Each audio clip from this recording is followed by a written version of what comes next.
Just got the RSX done. I got it back from tuning, so it's running awesome. I couldn't even be any happier with this thing.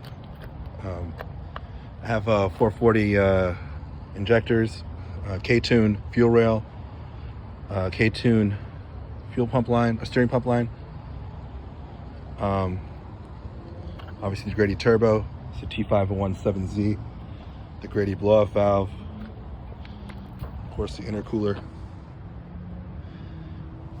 You know, I put the headlights on, they're all new. Blacked out the Honda symbol.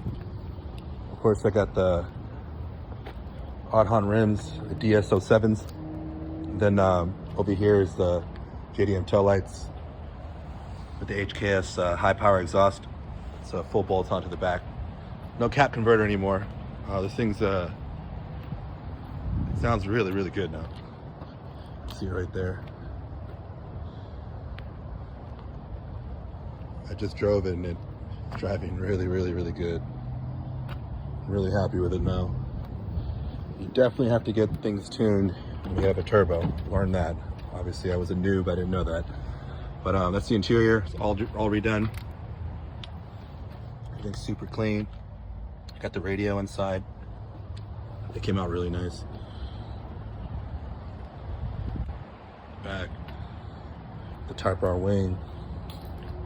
Of course, everything just got repainted. Follow me on Instagram. That's Cars and Traveling. It's me. Post nothing but car stuff and everything car stuff. So this is the Grady turbo kit, and probably the next video I'll show me driving this thing. You can hear how good it sounds. That blow-off valve is like addicting to listen to. I mean, it sounds so good. It sounds really amazing. Really enjoy it. And this one is getting work done right now, the Porsche Panamera. Just getting a few modifications done to this too.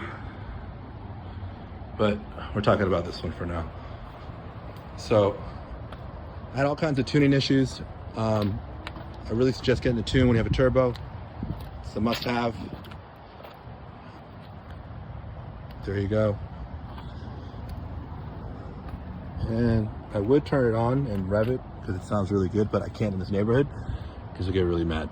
So on another video, I'll show you everything. I'll turn it on. I'll do drive-bys. I'll drive in it so you can hear how it sounds. It sounds really good. Thanks, guys.